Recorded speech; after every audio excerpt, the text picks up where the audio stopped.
Salut tout le monde. Aujourd'hui, je vous fais une présentation matos. J'appelle l'actu matos, on va dire. C'est tous les produits que je reçois ou que j'ai reçus récemment qui vont partir en test dans l'équipe ou bien que je vais éventuellement tester. Patchwork un peu différent de produits, hein, des chaussures, éventuellement ça peut être des sacs, des montres, du matériel électronique, un peu tout. Et aujourd'hui, je vais commencer par ça et par bon, la nouvelle Ultra Montblanc Carbone que j'ai reçu il y a 2 jours. Alors, je vous fais un petit zoom ici. Du Vibram, bien sûr, dessous. Alors, j'ai utilisé les termes de Simon Duguay. C'est pas vraiment une super shoe de trail, parce que la mousse me semble plutôt ressembler à de l'EVA. Hein, c'est pas du P-Bas, c'est pas aussi mou et disons, réactif que ce qu'on voit sur les toutes dernières chaussures de la concurrence. Mais il y a une plaque carbone. Alors, c'est une plaque Carbitex.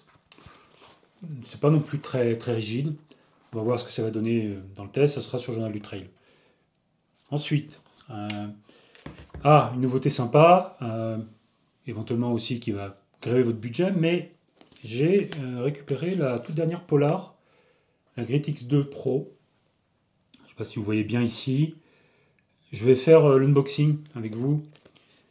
Et puis comparer vite fait rapidement comme ça avec la Vantage V3 qui est disons le modèle très proche de cette Critix 2 Pro et puis vous donner 2-3 infos là-dessus. Je ne vais pas le tester tout de suite, enfin, ça prend beaucoup de temps donc j'en parlerai éventuellement plus tard. Allez, on va l'ouvrir. Enfin, je ne l'ai pas encore ouverte, hein. C'est les premiers à la voir.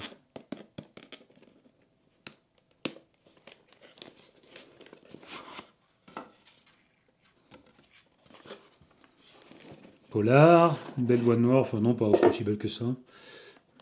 Qu'est-ce que j'ai là? J'ai le petit livret.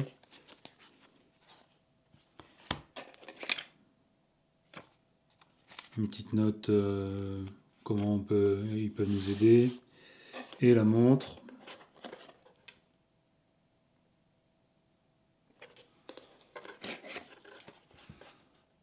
Bon, j'imagine qu'à l'intérieur, il y a le câble de chargement.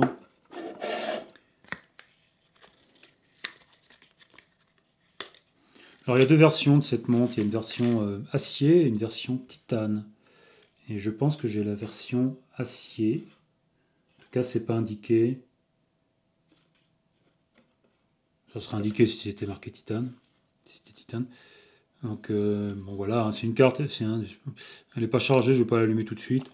C'est une montre avec un écran AMOLED tactile, avec une carte intégrée. Et globalement, après tout ce que fait la Vantage V3 qui est là. C'est le même écran hein, dans les deux cas. Je vous ferai une vidéo plus détaillée, hein, mais dans les deux cas, c'est le même écran. C'est la même batterie. Et la principale différence, c'est en gros la robustesse de la Critix 2 Pro, qui est plus axée outdoor que la Vantage. Mais dans les faits, je pense que c'est deux montres très proches, très similaires, avec des autonomies équivalentes. Le problème de l'autonomie, c'est que les marques annoncent toujours une autonomie de dingue, mais on sait que ça dépend de beaucoup de paramètres, le fait qu'il y ait le cardio de brancher, le fait qu'il y ait le Bluetooth d'activer, le fait qu'il y ait l'écran AMOLED qui consomme beaucoup de batterie, qui s'éteint au bout de 5 secondes ou qui reste plus ou moins allumé. Mais maintenant, à peu près dans tous les cas, si vous voulez faire un ultra avec, il n'y aura pas de problème. Ça peut tenir 40-50 heures, surtout qu'on peut aussi calibrer le fixe GPS, la cadence à laquelle la montre prend son point GPS. Ça va d'une seconde à une minute. Et s'il fallait tenir plus longtemps qu'un ultra ou même faire la diag, normalement c'est faisable. Je ne sais pas si on a besoin de la recharger pendant la course, mais voilà, j'ai déjà écrit un article de présentation sur Journal du Trail. Allez-y, il sera mis à jour avec mon ressenti après l'utilisation de cette montre. Elle est assez lourde quand même, je la trouve assez lourde. Allez, je vais l'allumer quand même. Voilà, elle est en train de synchroniser. Bon, j'en parlerai plus tard dans une vidéo dédiée. Quoi d'autre j'ai un sac à tester. Ça caractérise, j'en ai déjà parlé rapidement. Alors, Je vais vous montrer rapidement comme ça, hein, vite fait. Je ne sais pas si vous voyez grand chose avec, puisque c'est noir et ça va pas ça me rendre. C'est un petit sac, c'est le Norvan 7 litres de Arc'teryx. Ça ressemble beaucoup au Salomon, le Advanced Skin 5, avec une petite pochette ici, enfin une poche compartiment principal. Je dis petite pochette parce que c'est pas très grand, pour glisser aller, un manche longue ou éventuellement la veste. Mais surtout le même principe, même système de larges poches sur les côtés et surtout à l'arrière. Je vous montre rapidement. Vous voyez, on peut vraiment passer tout le bras et c'est parfait pour glisser la veste de pluie et la récupérer comme on a tous besoin de le faire en trail. J'ai aussi, je l'ai mis dedans justement pour tester le rangement. La nouvelle, pas tout à fait nouvelle, mais quand même, une North Face, une veste North Face. Là. Alors je crois que ça s'appelle la Infinite Superior, avec, pas Vective, mais la North Face. Alors, je l'ai noté là quelque part. Ouais, donc le nom c'est la Summit Superior Future Light. Les noms en rallonge encore une fois. C'est bon, voilà, c'est la veste Gore-Tex, vraiment, enfin plutôt typée ultra, elle est assez épaisse quand même, mais de bonne qualité, hein, parce que on parle de produit là, normalement, enfin prix égale qualité, mais on parle de 300 euros, tout est bien cousu, étanchéifié sur les côtés.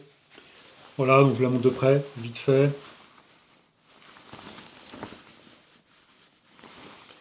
Il y aura un test aussi, hein, sur Journal du Trail. Je ne suis pas sûr de faire une vidéo de celle-là.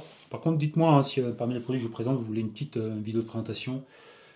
Il y aura sûrement la Polar, le monde Polar, et sans doute aussi le prochain test que moi je vais faire personnellement, la, la Brooks Cascadia. Qu'est-ce que je dis? La Brooks Caldera, la Caldera 7.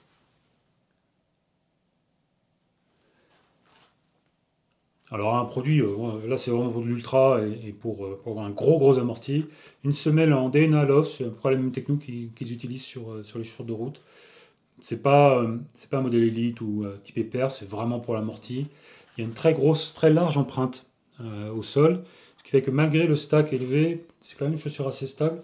Moi j'ai beaucoup couru avec le modèle précédent, la V6. J'ai dû faire, qu'est-ce que j'ai fait? J'ai fait le marathon du Mont Blanc avec, je crois, et puis beaucoup d'entraînement. Je suis que tester ça.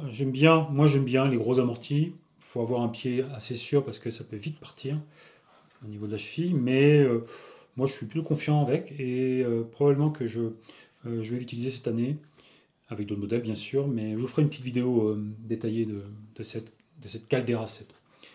Voilà, c'est une présentation un peu rapide de, de ce qui est arrivé cette semaine et la semaine dernière. Dites-moi en commentaire ce que vous en pensez. Je suis encore en train de tester ces formats matos. Il y aura des tests détaillés de certains de ces produits, et puis régulièrement, peut-être une fois tous les 15 jours, éventuellement semaine si il y a de l'arrivage, on va dire. Euh, et voilà, l'idée c'est de présenter rapidement les nouveautés, sans forcément entrer en détail, et pour voilà, vous tenir au courant de l'actualité matos, puisque ben, je suis éditeur de deux sites dans le running et le trail, j'ai accès à tous ces produits. Voilà. Allez, à plus tard, à la prochaine vidéo. Peut-être les Adidas T-Rex Agravit Speed Ultra, le modèle qui a fait un peu parler de lui l'année dernière à Chamonix.